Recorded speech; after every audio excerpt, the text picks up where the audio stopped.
This week, we're joined by Stephanie Donahue, a Microsoft MVP and Regional Director and the President of PAIT Group.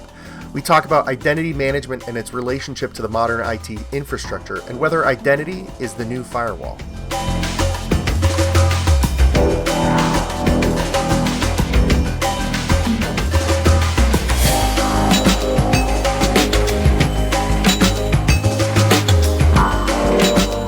Okay, everyone, thanks for joining us here again today. We've got Stephanie Donahue. Really pleased to have her on.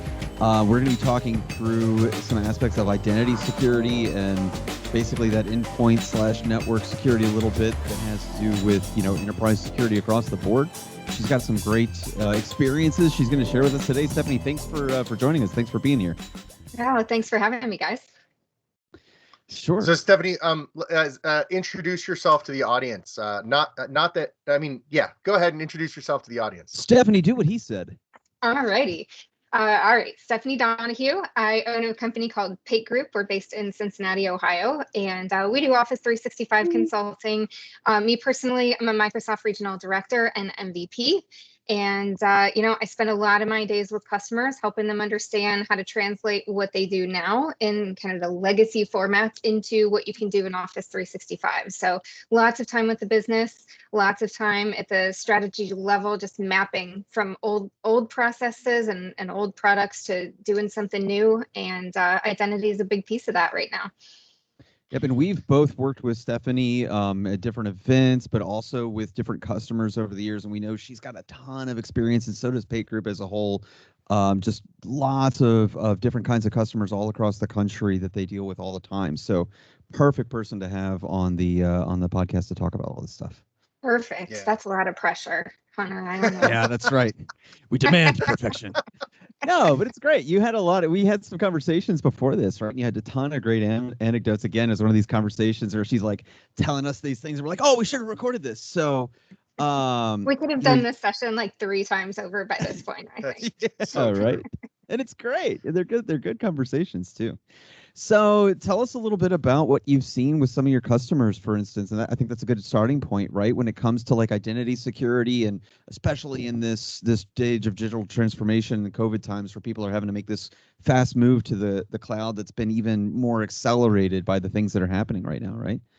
Yeah, and I think it's pretty daunting still for a lot of IT departments. 365 and Azure is just so vast in terms of what you can do, and such a big transition from managing things on premises. And we really, you run the gamut of what you see and how much experience IT admins have. So by no means do any of the stories today that we talk about, it's not meant to shame anyone. It's just truly everyone's coming to the table and starting from a different place. There's no standard for IT, and there's no standard for the education that it takes to get into this position. And so I think we do have to have a lot of grace for ourselves and each other as we talk through these things, because it's challenging. And, we see everything.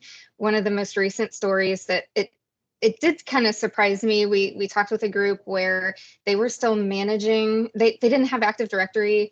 They didn't have any other identity provider at all. They were really just managing access, logging into local desktops and managing access to their file shares just purely based on their location and where they are. So multiple locations across the company. You can imagine their emails are probably attachments of, hey, let me send you a copy of that or a version of this document. And I was like, wow, we're just like, they didn't even understand basic file share permissions, right? And this is still out there. This is something I haven't seen in a while, but again, like, you see everything when you're in consulting, and everybody's got to start somewhere with that conversation, right? Yeah, I mean, it reminds me of being back in the 90s where my first IT job, where we were installing Novell and teaching everyone that, Novell is your identity now. You don't have to log into your computer. You're logging into the whole network. And it was this like mind blown transformation. And we're kind of in that same spot now where, people have been logging into the network for a while, for the most part. And now they're logging into this cloud platform, which has all of these things attached to it. And it's just so interesting to see how that really changes the game for everybody. Yeah, we're still seeing a lot of people cling to the idea that a VPN is needed, and kind of the concept of, okay, well, I need my firewall, or I need my web. What protection am I putting around this environment? Right. And, helping them make that mindset shift to identity is your new firewall. This is actually your login is what's going to be protecting you, and adding things like multi-factor authentication to that just baseline, and Yep. helping them understand why that's a good idea, and why VPN isn't always necessarily the best option when you're logging into the cloud like that. Yeah, and we've dealt with this. I know Jay and I, when we talk to our customers too, you run into these server admins that are really uncomfortable just kind of letting it all go to the cloud, and so you almost become a spokesperson for the cloud itself and the security, like organizations like Microsoft have, invested in behind it, right? Yeah, and you have all these layers available in the cloud that you don't have on premises. And so what's funny is that they tell us, well, it's more secure on prem, so we're going to stay here. But then they ask for all these things, these additional layers of security, like, well, how do I make sure that they don't forward this document if they download it out of SharePoint? How do I make sure they're not forwarding it around outside of the company? Well, 365, you have those kind of policies and settings where, information rights management is an additional install on-prem. If you were dealing with SharePoint, now a lot of that's built in based on your licensing, where it's just there and you just have to configure the policy. And they don't even realize what they're asking for, all the things. Well, why isn't this here? Well, it's not there on-prem, but it's there online in the cloud. And it's like mind-blowing. You're like, oh man, I wish we would have gone to the cloud. Well, Yeah. Try to do plan, that have with those shared drive conversations up front, permissions. right? Yeah, Yeah, don't make Exactly. assumptions. Yeah, I was saying try to do that with shared drive permissions, right? Right. Exactly. It's not gonna happen. Exactly. Good luck. And even No, with and those networks, I had seen an organization that they were like a regional pharmacy. It was like a grocery chain that had pharmacies in their grocery stores, and we were asking them about how many different user licenses they had for this personal information they had in there when they were talking about their cloud migration, and they were like, they just have one. So they were just all sharing the same network login to all this PII that was across wow. their network. And it was like, listen, like you can't do that. And it goes to show how important, I mean, identity used to be even important back in those days when you're dealing with that network. But when you can build the security around your platform, around the individual's login, and ensure that those individual connections are even more secure than a VPN was in the past, right? Yeah. That's a big deal. That's a really big And deal. when you're dealing with things like the SolarWinds hack that we all heard about, security is so important. And they're saying security is important, and that's why we want to stay on premises. And in the same breath, telling you, oh, we have 10 people that share an account. It's like, well, how can you be Right. sure? How can you say that that's more secure than going to the cloud and everybody having their own login and having the audit logs to know exactly what those people are doing? I just think, I think everybody just, they only know what they've been exposed to. And so it's just a big learning curve to know what's Yeah. available, because it's mind blowing how much security is available. Having those conversations with customers can kind of be a buzzkill a little bit, I we mean, that's gotta it. we gotta start That's the putting a name, right? counter on the website every time we throw that out Yeah. there. Yeah, exactly. But that's the deal, right? Because the conversation immediately stops becoming around technology because they're concerned. They're looking at the technology and they're saying, well, what about this scenario? What about this scenario? And it's like, listen, it doesn't even matter what technology you have right now or where you're going. If you have no plan to train your users or make them understand why this is important, right? It's moot. It's a moot point. And they don't think about it like that, right? And you said buzzkill. It's true, because especially when you talk to folks in maybe human resources, for example, and their number one priority is the user experience. We keep hearing that. I Yes. don't want my users to have to log in and then log in again. And what they mean by that is, I'm logging in once with a password. Now I have to use a multi-factor code or an app. And that's, for them, they're saying that's a negative experience. And especially when you're talking about the first line workers, they're not sitting at a computer all day. They don't necessarily have that comfort level with using additional apps.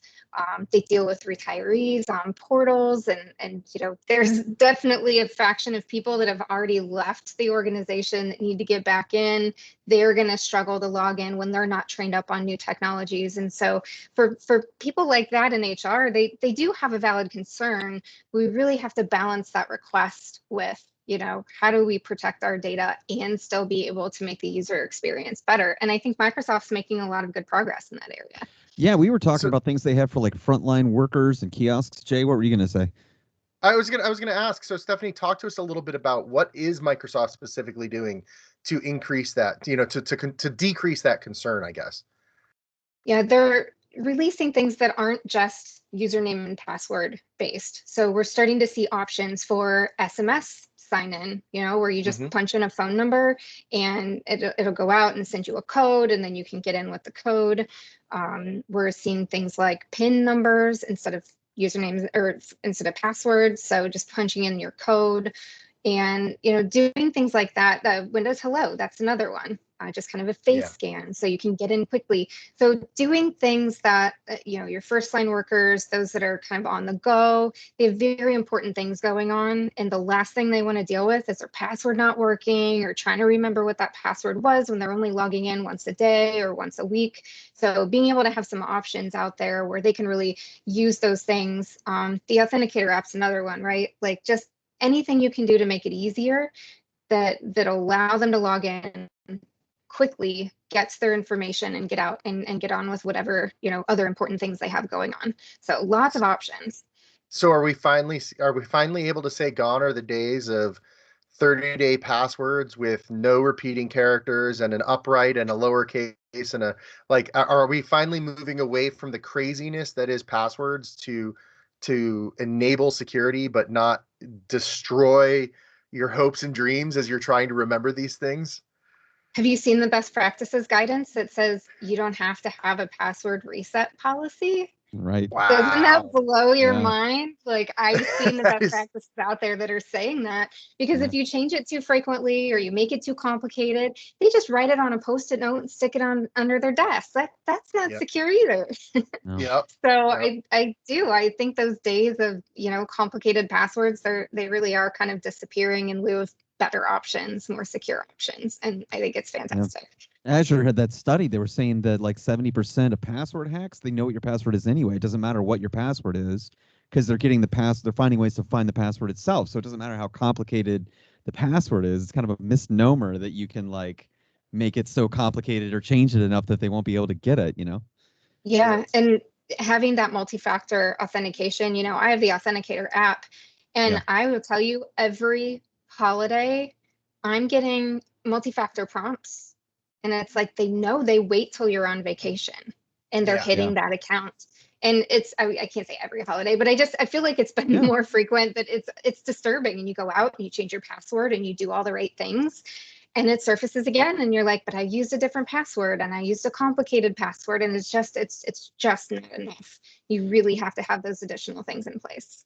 And we talked about we just did an episode with Liam Cleary about personal security and like not posting, hey, we're out of town this week, right, on social media, things like that. And also keeping your personal information, not just your like business information, secure.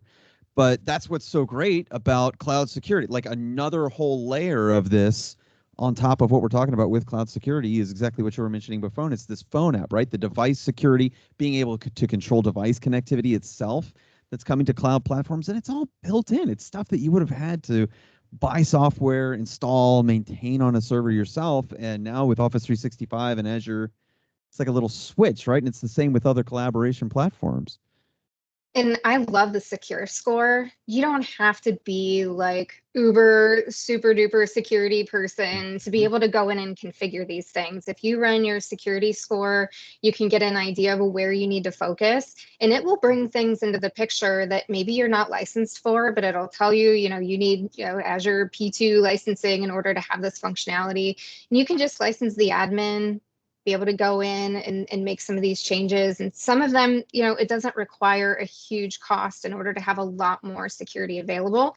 And that wizard will give you everything you need. It walks you through every step of how to make those adjustments. I think that's a game changer because we have a lot of small and mid-market customers that are dealing with this right now, really overwhelming. And, they can just go in, run a wizard, make some changes, and it'll tell them, how their security score is compared to other organizations. And so you have a gauge, right? You're like, okay, well, I'm only at 50%, but I'm still 20% better than most, so at least you're relative. You're a little worried, but not totally stressed out. So I think that's a really great tool especially for new admins when you're trying to get your arms around what's available. Yeah, I mean, the platforms like Microsoft 365 are really trying to make it so that security is not just for the big enterprise. It's for everybody, right? They're trying to make these tools easier for everybody to have access to so that your content is secure, whether you are a 2-person organization or a 200,000 person organization. Yeah, and I think easy is the key word there, especially when we start bringing in first line workers and deskless workers in general. Like I think I had mentioned to you guys the story about I worked for a nursing organization, and we had a nurse that she had a laptop. It went everywhere with her. She was super frustrated with the laptop, and she brought it in and she hands it to me, and it's totally busted. She's like, this laptop got hit by a car. And I was like, what? Okay, well, did it fall off the top? Like you put it on the top and it fell off and you hit it? And she was like, no, I put it under my tire and I backed over it. And we were like, wait, what? And she was not fired. She wasn't. She was one of their best hospice nurses. Hospice nurses have a really, really tough job. And if you make things difficult on them, then that's where things boil over. And you know what they did? They loved her work so much, they gave her a data entry person because they were like, wow, this technology is not working, but we love this hospice nurse and we're going to make her happy. And that's what happens when you don't do enough training, you don't make it easy enough to log in. That's it. You have to do these things. Otherwise, that's where you end up. And you don't want to lose good first line workers. Their priorities are not their laptop and their software. So you really have to look at it from that perspective and say, how do we make this super easy on them? Because it's the last thing that they want to worry about in a day. Well, in that scenario, for any large organization, especially, that's a canary in the coal mine. If you've got this one person that's having this big of a problem, then look at the rest of your organization. If you have to hire somebody for data entry for one worker, how much work is not getting done across your organization? And it's just another example why that change management is so important. And you've got to make it easier for users to do the right thing with their security. So on that line, Stephanie, let's say I'm an IT admin and I've got my servers and I love them and I'm trying to rely on network security or my VPN, and you're trying to sell me on the idea of the cloud. I'm sold on all the other concepts, but I'm still really worried about the security. This is a scenario that, again, we still are all running across all the time, especially for me. I find it's really those small businesses where they don't have the time and energy to do a lot of research on all the things that are happening and they want those benefits, but they're just terrified of it. And with larger businesses, you can kind of have those conversations, it seems like, but with the small businesses, they're like, no, I don't trust it. I've been doing this for 20 years. I don't want to touch that thing unless, and so sell me on identity security over network security as kind of just a definition statement, right? Because I think that it doesn't matter what collaboration platform or cloud you're using, right? We talk about things that are really high level a lot of times, Jay and I think that this is high enough that it covers it all, because it doesn't matter if you're using open source, there are identity management systems for that, and that's what they rely upon, right? If you're using Google or Dropbox, it's the same thing. If you're using Microsoft, same thing. They're all focusing on this, and it has proven to be more secure. And before I pop the question over to you, Stephanie, the last thing I'll say is, even if you look at cloud data breaches, they are usually due to human error, not what's going on with the platforms. The best example of this in my mind is the Equifax breach. Was they didn't update the security patches on their web web hosting software. That's what that was. It wasn't Yep. the software itself. It's not the cloud. It's that they didn't do what they were supposed to do to maintain it, right? So Stephanie, personal security. Sell me on identity management and personal security, identity security, excuse me. So what I would ask you to do is give me a list of your requirements and a list of your pain points. So number one, what are you doing well? What are your baseline requirements to meet what you already have? And then number two, what's not working or what's not available to you? What is a pain point? And then let me map that to what's available in the cloud. Let me map that for your existing requirements. Let me map it to your pain points. Let me show you why it's better. And then let me show you how it's easier for your user. So the combination of those two things with your conversation, showing them that they can effectively replace what they have and make it better and make the user experience better, that's where your win is. So, and if you can do a little ROI in there too, by the way, how many of us are paying for additional platforms, security, single sign-on, additional appliances? We have like 8 layers of things in there. Some of it's for Exchange, some of it's for your identity login. Like there's a bunch of ROI in there too. So number one, if you can sell the security folks on it, you're good there. And then number two, if you can find your ROI, you'll find the budget to move it over. Yeah. And all those benefits are everything that we've been talking about to this point, right? It's like connect from anywhere, mobile devices, right? The MFA is easier than having to remember a complicated password and reset it every 30 days and all that stuff, right? It all ties in together. That's great. Well, how many people are running Teams over their VPN right now because they don't have it set up right? Teams is choking. It is having a slow death. And then we hear, complaints. And then the users, Teams is awful. It's slow. Conference calls are terrible. We have to stay off the video, and it's all because they're trying to run it through a VPN. It's like, oh my gosh, guys, we can do this better. We can do this better. Yeah. It doesn't have to be this way. It's funny. I think Teams combined with the identity capabilities coming out of Microsoft over the last couple of years have really changed the government view on how to handle the cloud. Because even up until 2020, I would say most federal agencies were really focused on, we have to have that cloud access point. Everybody has to connect in through this VPN-like thing in order to connect to Office 365. And it's like, wait, in order to connect to what? Office 365. The thing that is on like 20 different data centers across the country, you want everyone to go through the same point to access that.